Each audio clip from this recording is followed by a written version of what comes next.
دوشنبه است و توی ماه تیریم و من قرار اولین ویدیو یوتیوب ما شروع کنم.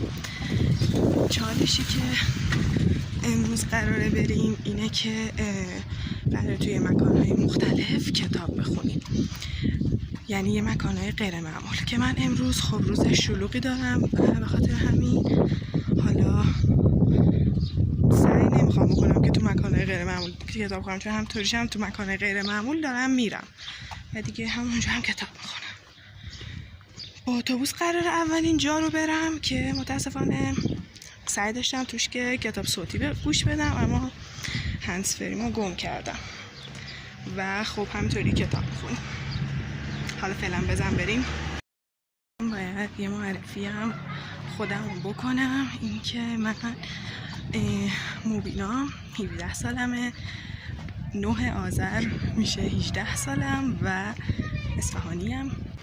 هنوزم به ایستگاه اتوبوس نرسیدم دیگه. ببین من خیلی وقته که تو فکرم بود که حالا فعالیت کردن توی یوتیوب شروع کنم، یعنی خیلی وقت نبوده، از فروردین تو فکرم بود و حالا دیگه بالاخره توی تیر داره اجرایی میشه و خب این چالش هم یهویی به ذهنم رسید که حالا فیلم برداشت کنم و اینا. توی ایستگاه اتوبوس و منتظرم اتوبوس بیاد. گفتم تو ایستگاه اولین کتاب خوندن شروع کنم، ولی خب میترسم یه اتوبوس بیا سریع هم بره و اینا. میزنم توی همه اتوبوس اولین بار رو میخونم. امیدوارم فقط اتوبوس نرفته باشه، یعنی تازه بیاد. وای اگه بره یه رو باید صبر کنم. تشنمم هست. خب من راستشو بخوای اصلا فکر نمی کردم که بخوام اولین ویدیو یوتیوبم رو با همچین چالشی شروع کنم و تنها و امیدوارم بتونم با این گوشی خوب فیلم بگیرم از لحظاتی که میخوام کتاب بخونم. تو اتوبوس یعنی چجوری باید گوشی رو بگیرم؟ مثلا باید چیکار کنم؟ کتابی هم که براتون انتخاب کردم، ببین من یک کتابخونه برای کتاب داریم خب، ولی اکثرش مذهبیه و من هیچ وقت از این کتابخونه زیاد کتاب نمیخونم. بعد امروز تصمیم گرفتم برم کتابای توشو بگردم، یه کتاب که مثلا جالب باشه رو بیارم. حالا این کتابا اکثرا جلداشون قدیمی‌ان و اینا، ولی کتابا رو نخوندم واقعا. حالا دیگه امیدوارم جالب باشه و اینا.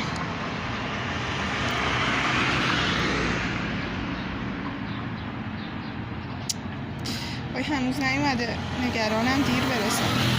چرا یه ماشین نمیاد؟ چرا این اتوبوس نمیاد؟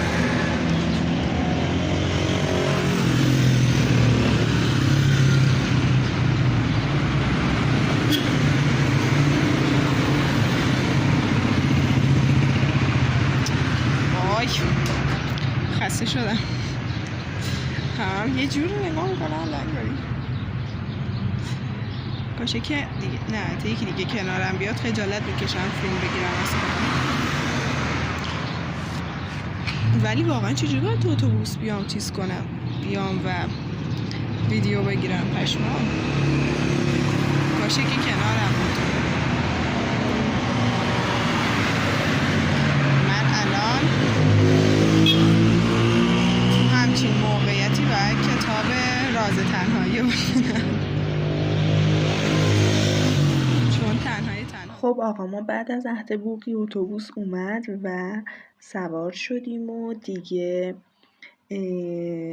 گوشه و اگه گفتین کجا جا دادم، بالاخره جاش دادم یه جا، تونستم از خودم فیلم بگیرم و کتابو خوندم. یعنی البته تا صفحه 7 تونستم بخونم، چون که گوشیم همش حافظش پر میشد و من وسطش ویدیو قطع میشد و من دوباره باید فیلم میگرفتم.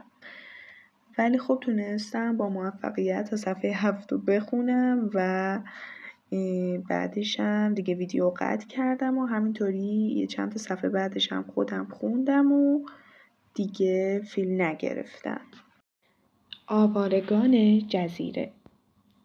در شب 9 مارس سال 1860 کشتی کوچکی به نام سلوکی آرام و سنگین امواج خودشان دریا را می شکافت و جلو می رفت.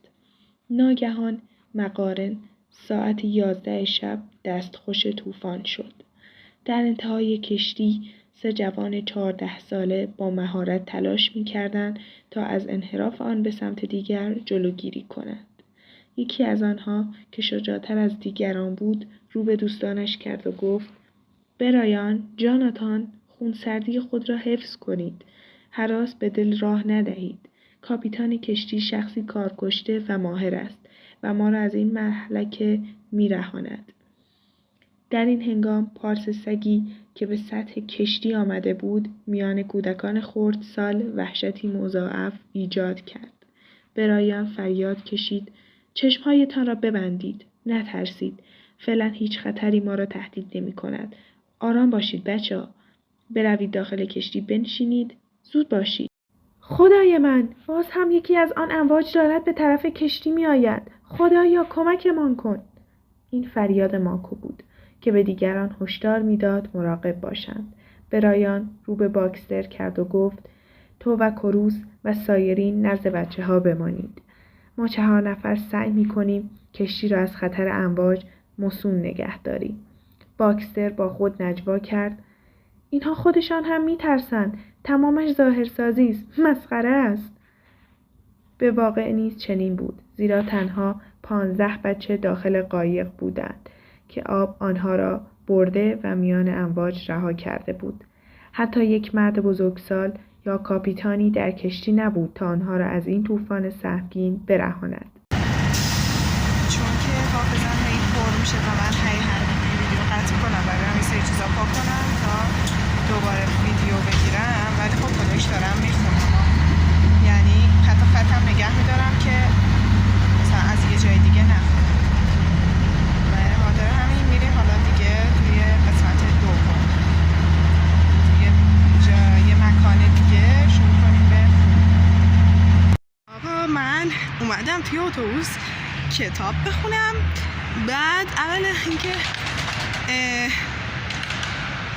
یعنی از 0 که میگم دارم شروع میکنم یعنی همین، یعنی گوشیم اینقدر حافظش پره، مثلا حافظش کمه 32 گیگ از حافظه داره که من هر تیکه یهو قطع میشد میگفت که چیز کن و پاک کنی تا دوباره بازم بتونی فیلم ببینی. هی من پاک کردم. بعد دیگه من تا صفحه 7 تونستم تو ماشین بخونم.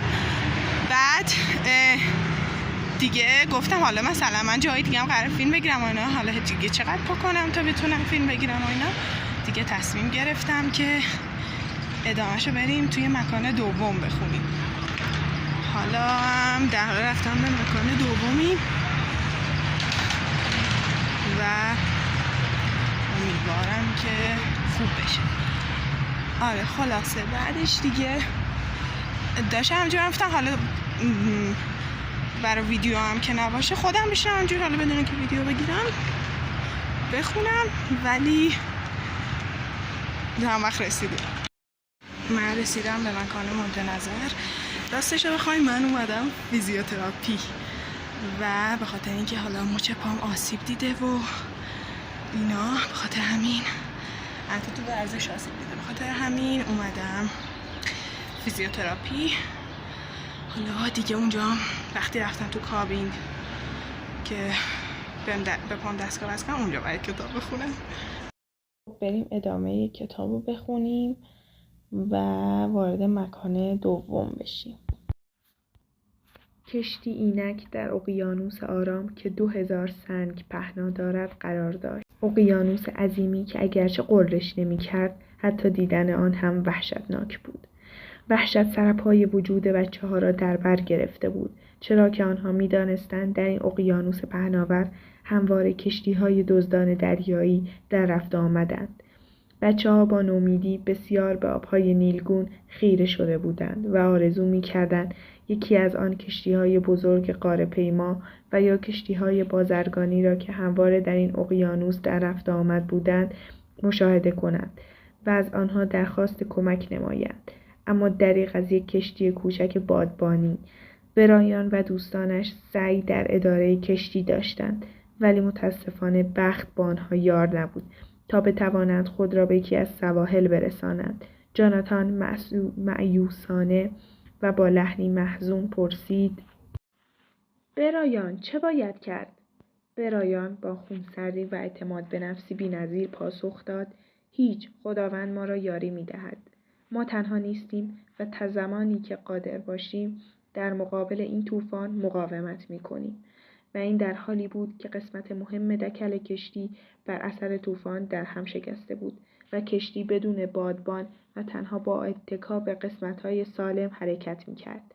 فقط کافی بود یکی از آنها بادهای شدید غرش کنان از راه برسد و باقی مانده این دکل را هم سرنگون کند. و اما در قسمت جلوی کشتی وضعیت چندان رضایت بخش نبود. قطعات خرد شده بدنه آنچنان با شدت به هم برخورد می‌کردند که همراه صدای امواج خروشان دریا موقعیت هولناکی برای بچه‌ها فراهم می‌شد. این کودکان درمانده هیچ کدام از عهده ترمیم این ضایعات برنمی آمدند و مستعسل و درمانده به آینده‌ای نامعلوم چشم دوخته بودند. ساعتی از نیمه شب گذشته بود که بناگاه صدای شکستگی کشتی بچه‌ها را وحشت زده کرد. ماکو، جوان سیاه پوستی که ملوان سابقه داری بود، فریاد کشید: این صدای بادبان بود که از جا کنده شد. در یک آن برایان به اتفاق ماکو به قسمت جلوی کشتی رسیدند و با شهامت بسیار و با وجود لرزش شدید کشتی و طوفان سهمگین موفق شدند قطعات پاره شده بادبان را از جا بکنند و به جای آن یک بادبان دستی استوار کنند. در این هنگام جاک، برادر برایان، گفت: برایان کمک کن، سالن کشتی را آب فرا گرفته است. دستگاه رو ازم جدا کرد.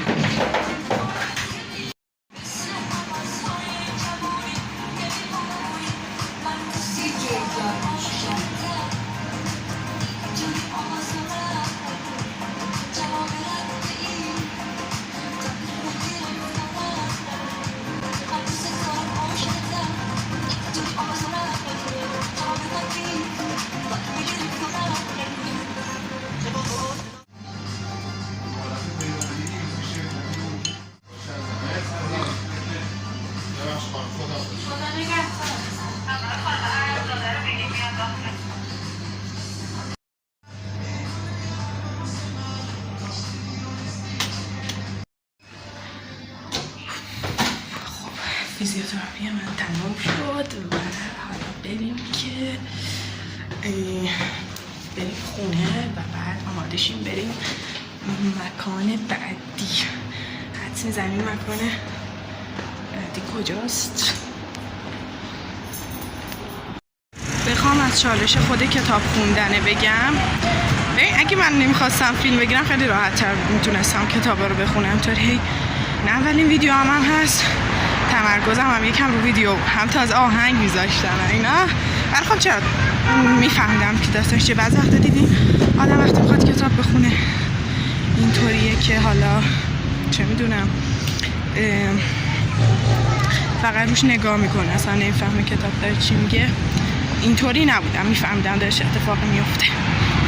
یعنی برم خونه نیازی نیست که دوباره بشینم کتاب رو از اول خونه و اینا دیگه. حالا مکان بعدی که میخوام برم، کتابم با توجه به همون مکان میخوام بخونم. خب من رسیدم خونه، استایلم عوض کردم چون که محرمه و ما الان شب پنجم محرمه و من میخوام برم روزه. حالا کتابی که انتخاب کردم که الان دستم نیست، کتاب حماسه حسینیه که قراره برم و اونجا یه شرطی پیدا کنم و بخونم.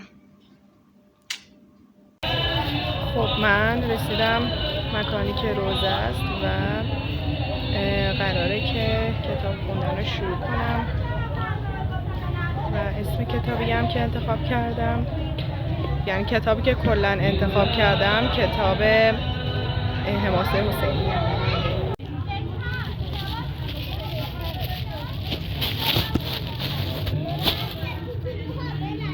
کتابیه که تو کتابخونه‌مون همیشه بود و من هیچ وقت نخوندم.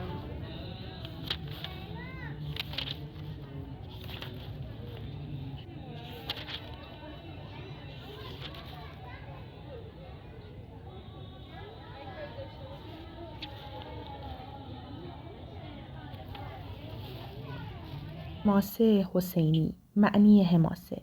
کلمه حماسه به معنی شدت و صلابت است و گاه به معنی شجاعت و حمیت استعمال می شود. علمای شعر شناس منظومه های شعری را از نظر محتوا، یعنی از نظر نوع معنی و هدف شعر، به اقسامی تقسیم می کنند. بعضی از منظومه ها را منظومه های غنایی، بعضی را منظومه های حماسی، بعضی را منظومه های وعظی و اندرزی، بعضی را منظومه های رسایی و بعضی دیگر را منظومه های مدحی می گویند. دیوان و غزلیات حافظ، غزلیات سعدی و دیوان شمس تبریزی منظومه های غنایی است، یعنی اگرچه هدف در اینها عرفان است ولی لااقل از نظر تشبیب زبان عاشقانه است. سخن از حسن و بی‌اعتنایی محبوب است. سخن از درد فراق و درازی شب فراق و کوتاهی ایام وصال است. فکر بلبل همه آن است که گل شد یارش، گل در اندیشه که چون عشوه کند در کارش. دلربایی همه آن نیست که عاشق بکشند، خواجه آن است که باشد غم خدمتکارش. این یک شعر غنایی است، گرچه در آخر به یک معنی عرفانی بسیار لطیف و عالی میرسد و حافظ همیشه اینطور است. در آخر همین شعر میگوید: صوفی سرخوش از این دست که کج کرد کلاه، به دو جام دگر آشفته شود دستارش. اشعار غنایی زیاد است. شعر رسایی یا مرثیه که برای بزرگان دین و سایر بزرگان دنیا و کسانی که منشأ خیر و برکت بوده اند گفته شده است. نوع دیگر شعر است. وقتی برآمکه منقرض شدند، شعرایی که از دستگاه آنها استفاده می کردند قصایدی در رسای آنها گفتند. خود همین حافظ فرزند جوانش که می میرد با همان زبان مخصوص خودش مرثیه می گوید. اشعار حماسی اشعار دیگری است که معمولاً آهنگ خاصی را می‌پذیرد. شعر حماسی شعری است که از آن بویی از غیرت و شجاعت و مردانگی می‌آید. شعری است که روح را تحریک می‌کند و به هیجان می‌آورد. مثلا تن مرده و گریه دوستان به از زنده و طعنه دشمنان. مرا عار آید از این زندگی که سالار باشم کنم بندگی. این تقسیم بندی اختصاص به شعر ندارد. نثر هم همینطور است. نثرهای حماسی داریم، نثرهای غنایی داریم، نثرهای رسایی داریم، انواع نثرها داریم. در جنگ صفین، در اولین برخوردی که میان سپاه علی علیه السلام و سپاه معاویه رخ می‌دهد، علی روی حساب خودش حاضر نیست که شروع کننده جنگ باشد و تمام کوشش او این است که تا حد ممکن مشکلات و اختلافات را حل بکند.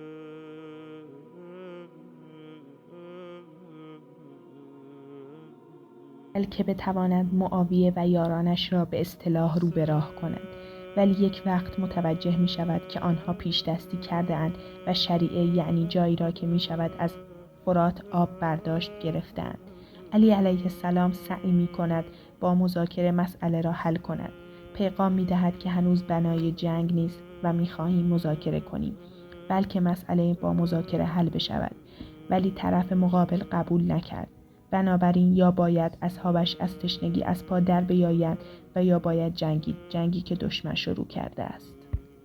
در نهج البلاغه است که علی علیه السلام در مقابل جمعیت ناراحت و عصبانی از این کار می ایستد و یک خطبه چند سطری می خواند. می فرماید: قد استطعموکم القتال. اینها گرسنه جنگند و از شما غذا می خواهند، اما از دم شمشیر.